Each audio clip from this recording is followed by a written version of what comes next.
Nike, we need to talk about Caitlin Clark. Let's you and me talk about Caitlin Clark since you refuse to talk about Caitlin Clark. I care deeply about you. I spent over a decade in your marketing organization. I spent several years trying to get into your organization, and it's been 3 years since I left your company. I'm just here as a friend. I care about you.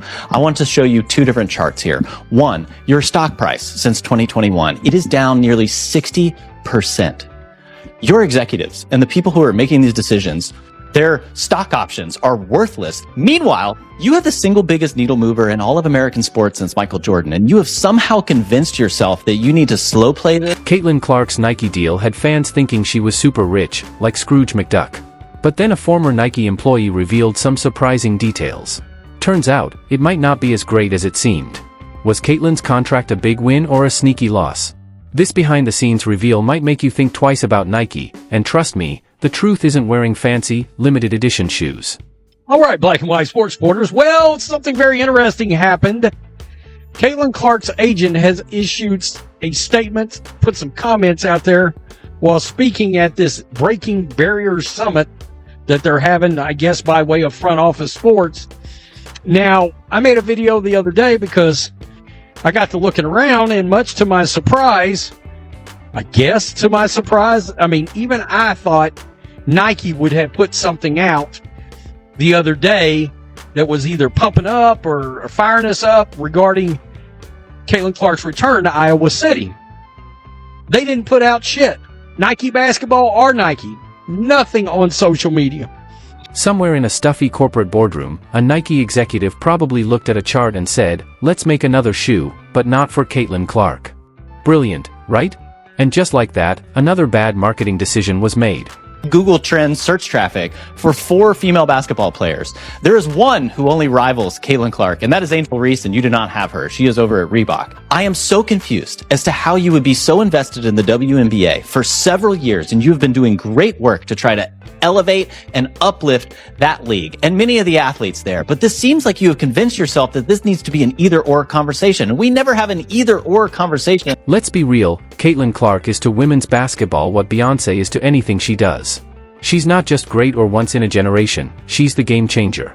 She lit up the basketball world, shook things up, and still had the skill to sink deep three-pointers while others were still learning to dribble. Truth finally came out. Caitlin Clark voted on by general managers, the best point guard, the best shooting guard, and the singular player they would start the franchise with. In the weird, insular WNBA, this has been a real struggle. You know the truth. And there's these people who are fans of indie bands, international soccer, and the WNBA. They have this gatekeeping mentality. We'll tell you who's great. Colin, I was watching the WNBA long before Caitlin Clark. Well, yeah, it's not my problem your social life was boring. I'm not going to apologize for watching it when it got really interesting. She's packing now larger arenas. She's taking... So what does Nike, the so-called king of sports sponsorship, do with a superstar like Caitlin Clark? They basically ignore her. No big celebration, no legendary ad campaign, no billion-dollar "this is our queen" moment. Not even a dramatic commercial with emotional music. Just nothing. Like she's some backup player on a local kids team, not the most exciting athlete to hit women's sports in years. Okay, so this is the article that he was talking about. I have just a piece of it. He was basically asking a question and then answering it, right? So it says, is it because Nike is too woke? He said, perhaps, but I think it's paralysis by analysis. I also think that inside the bubble, you can't see clearly.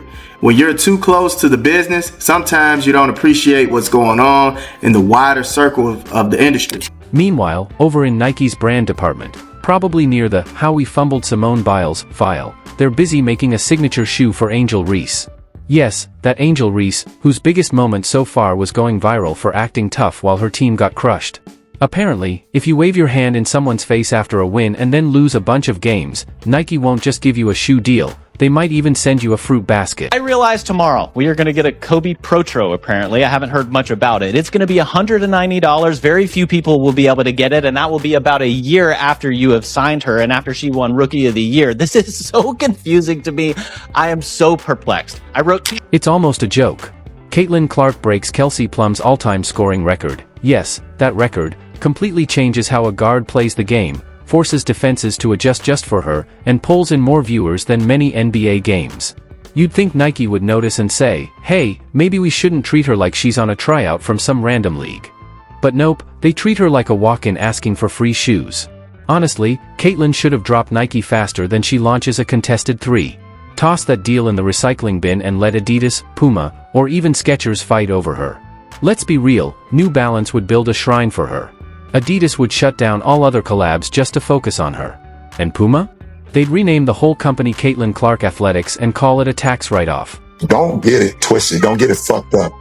Caitlin Clark is the reason why a lot of great things is going to happen for the WNBA. Yeah, the reason why we watching women's basketball is not just because of one person. It's because of me too, and I want y'all to realize that. She said it's not just one person, it's both of us. Angels team, right, in Chicago.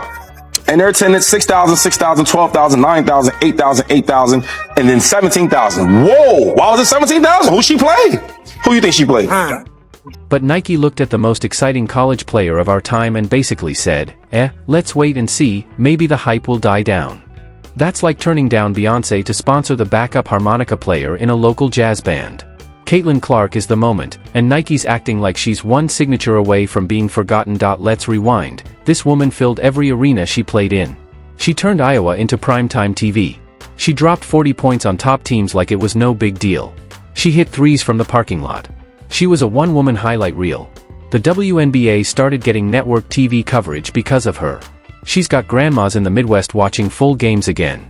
Toddlers are yelling, Caitlin, when they throw socks into laundry baskets, and Nike's big move? Waiting to see if Angel Reese wants a new pastel color for her warm-ups. Caitlin Clark, obviously. Nike have screwed Caitlin Clark. Nike have screwed Caitlin Clark, and this is the first topic I want to talk about live on stream. But Nike have absolutely screwed Caitlin Clark. Nike didn't even pretend to hype Caitlin Clark. No early release, no Super Bowl ad, no viral campaign with kids reenacting her buzzer beaters. Meanwhile, Angel Reese gets a personal stylist, a photo shoot, and a shoe that looks like it was designed by Willy Wonka's intern. Caitlin? Silence. It's like she's on a 10-day endorsement deal with the ghost of Blockbuster. And it's not like Caitlin's hiding from the spotlight, she is the spotlight. The media chases her down the tunnel like she's Taylor Swift and they're on TMZ duty. She's got poise, charisma, star power, and she can outplay 90% of the league blindfolded while humming the SportsCenter theme. This is exactly the kind of athlete brands dream about. Effortlessly dominant, cool under pressure, and incredibly marketable. But somehow, Nike passed. Maybe they think that's not enough. Maybe she needed to throw a tantrum on TikTok or lose by 30 and flex for the cameras afterward, because apparently, taunting while losing is the real key to a sneaker deal now. Now, you would think with this being such a big game for Caitlin, her returning to her alumni in Iowa, and her hitting that massive logo 3, the logo 3 during the game, that some of her sponsors would want to show her support on social media, do any sort of marketing to uplift her and uplift their brand. And one who did do that was Gatorade. They tweeted a photo of her and they said, "Real home court advantage. Welcome back to Iowa, Caitlin Clark." Now, one of her lead sponsors that was noticeably quiet yesterday was Nike. And a lot of people were tweeting about this. They were wondering, why isn't Nike and Nike basketball, why are none of their accounts saying anything about this? Yes, it's a preseason